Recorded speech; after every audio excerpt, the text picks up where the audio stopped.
ভেদরগঞ্জ, ডামুড্ডা ও গোসাইরহাট নিয়ে শরীয়তপুর ৩ আসন। এখানে বিএনপি মনোনীত প্রার্থী ভারপ্রাপ্ত চেয়ারম্যান তারেক রহমানের একান্ত সচিব মিয়া নুরুদ্দিন আহমেদ অপু। ত্রয়োদশ জাতীয় সংসদ নির্বাচন সামনে রেখে এরই মধ্যে নির্বাচনী গণসংযোগ শুরু করেছেন তিনি।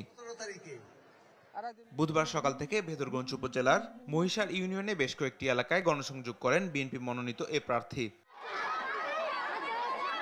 ছুটে যান বিভিন্ন শিক্ষা প্রতিষ্ঠানেও, শিক্ষার্থীদের হাতে তুলে দেন খেলাধুলা সামগ্রী।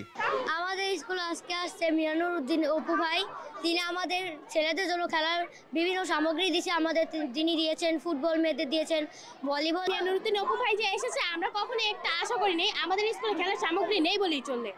সে আজকে এসে আমাদের ছেলেদের জন্য খেলার জন্য ফুটবল, মেয়েদের জন্য আরো অনেক কিছু দিয়েছে। থেকে আমরা সবাই বন্ধুরা মিলে যে চাইতাম যে ফুটবল, ব্যাডমিন্টন এগুলো আমাদের দিতে, কিন্তু আসার আগেই দেখি যে আমাদের ফুটবল, ব্যাডমিন্টন বিভিন্ন জিনিস আমাদের দিয়েছে। তার এই গণসংযোগে ঢল নামে স্থানীয় জনতার। স্বতঃস্ফূর্ত এই সমর্থন সাধারণ মানুষের আস্থা ও ভালোবাসার প্রতিফলন বলেই মনে করছেন তারা। খুব আনন্দেরই একটা বন্যা বয়ে যাচ্ছে এখানে। অধীর আগ্রহে সাধারণ মানুষ তার জন্য অপেক্ষা করতেছে। বিএনপির মনোনীত প্রার্থী মিয়া নুরুদ্দিন আহমেদ অপু ভাই আমাদের এখানে মহিষার আজকে গণসংযোগ করছেন এবং আমরা নেতাকর্মীরা খুবই উচ্ছ্বসিত এবং আনন্দিত, এবং আমরা জনগণের ব্যাপক সাড়া পাচ্ছি। একজন নেতা সাধারণ জনগণের সাথে মিশে যে একাকার হয়ে গিয়েছে এবং মানুষের যে স্বতঃস্ফূর্ততা, মানুষের যে ভালোবাসা তার প্রতি, সেটা আমরা পর্যবেক্ষণ করছি। নুরুদ্দিন অপু সাংবাদিকদের বলেন, যারা নির্বাচন বাধাগ্রস্ত করতে চায় তারা কোনোভাবেই সফল হবে না। 15 থেকে 25 তারা গত 17 বছরে ভোট দেখেও নাই, ভোট দিতেও পারে নাই।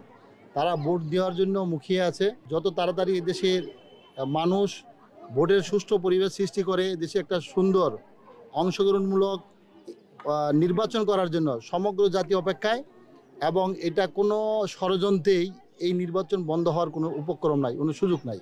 দেশে গণতন্ত্র প্রতিষ্ঠা ও এলাকার উন্নয়নে জনগণ আগামী নির্বাচনে বিএনপির পক্ষে রায় দেবে বলেও আশা জানান তিনি। প্রত্যেকটা মানুষের মনের কথাগুলো। তামিম মাহবুব, নিউজ ডেস্ক, দেশ টিভি।